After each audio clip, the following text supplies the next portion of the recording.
if everything is an emanation of awareness, then there is no free will, and also there is no coincidence, and also our judgment of something being good or bad is not logical and doesn't make sense. Am I correct in this? Well, let's take the good and the bad first. Yes, you're right. From the point of view of awareness, there is no good or bad, or right or wrong. But that doesn't mean that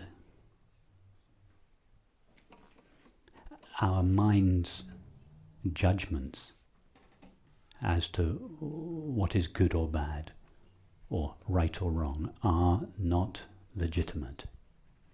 They are. Remember, each of our minds, each of our finite minds, is the activity of a single indivisible consciousness. So visualize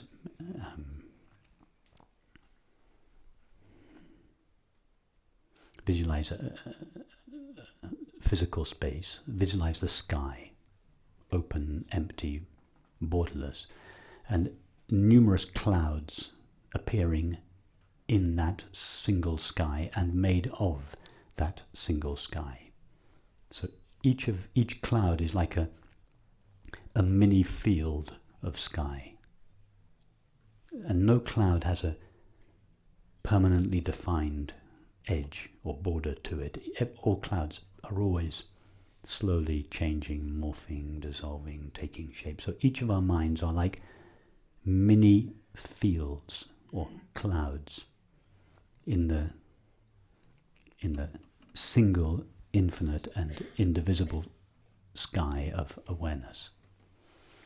So from the point of view of each of our minds, there is something called good and bad, right and wrong. And those distinctions are legitimate at the level of experience. But from the absolute point of view, that is, from the point of view of awareness, there is no real distinction between right and wrong.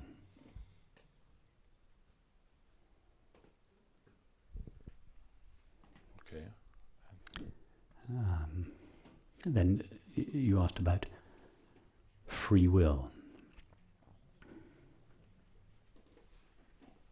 Do you understand that awareness is a field of infinite possibilities in which there is infinite freedom to assume any form? Any cloud can appear in the sky. So the nature of consciousness or awareness is freedom itself.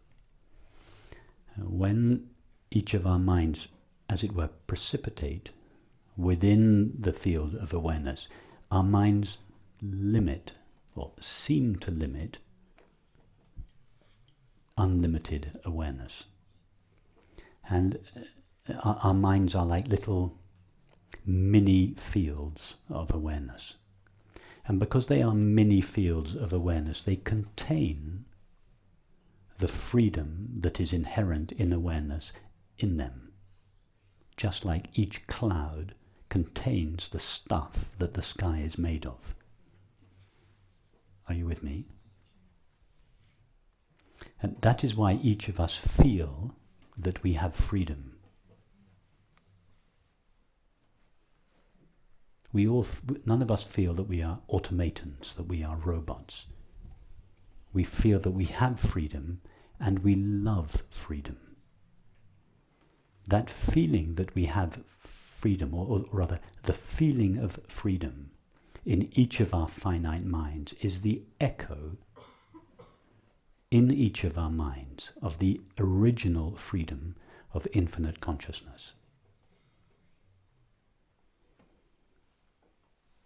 Just as the knowledge I am is the echo in each of our minds of God's presence, God's infinite being, so our love of freedom is the echo in each of our minds of the knowledge of the freedom of our essential nature.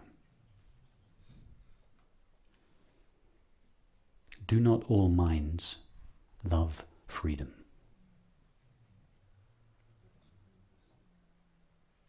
Have you ever met anyone that didn't love freedom?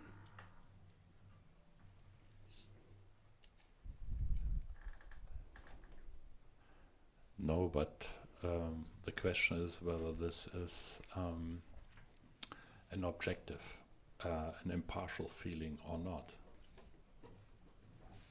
It is the feeling that each of our minds has, the feeling, I am free.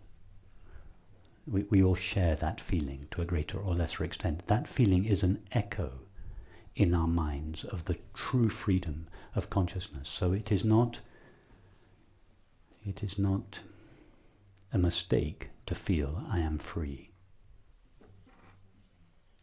As long as we believe ourselves to be temporary finite consciousnesses, we will feel that our freedom is limited. And a limited freedom is no real freedom.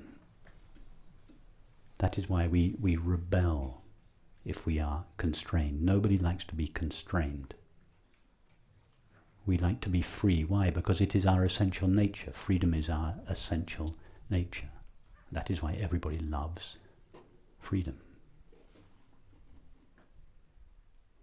So we are not like the actors in a movie where we think we have the freedom acting, but at the end we are just the screen and nothing else. Well, there is no freedom in the actor's lines, but the essence of the actor is totally free.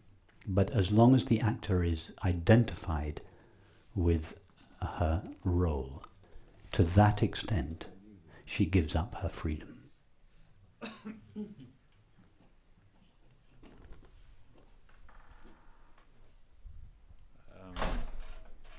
I have not understand that completely, I must say. It's for me... If King Lear,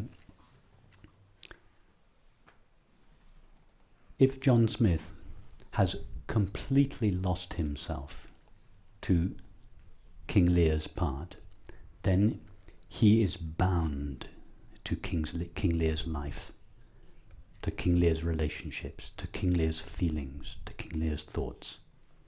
And there's very little freedom there. However, to the extent to which King Lear is transparent to the fact, I am John Smith, to that extent he feels his innate freedom. And although he may continue to play the part of King Lear, he feels in his heart that he is free and not bound by his experience. So, but when we are tied in this role, like King Lear, there we have not the freedom. When we are tied to the role, like King Lear, for example, we are never tied to the role. Unless we agree, unless we consent to submit ourselves to be conditioned by the role, in which case experience will appear in a way that is consistent with that choice. But we are never tied to the role. Yeah, tied is not the right expression. We, as long as we identify us with King Lear, we are not free. We are in a certain way. Yes. We have not a real free will. Yes, well, you could say we are not free to the extent of the depth of our identification with King Lear. Okay. And correspondingly, the more transparent King Lear is to his true nature, John Smith, the more he feels his freedom. So we translate that into experience. The more deeply identified we are with our thoughts, feelings, activities, relationships, the more opaque our the more opaque our mind is, the less in touch it is with its essence of pure consciousness and therefore its essential freedom. But the more transparent the mind is to its essence, the more it is in touch with its original and innate freedom.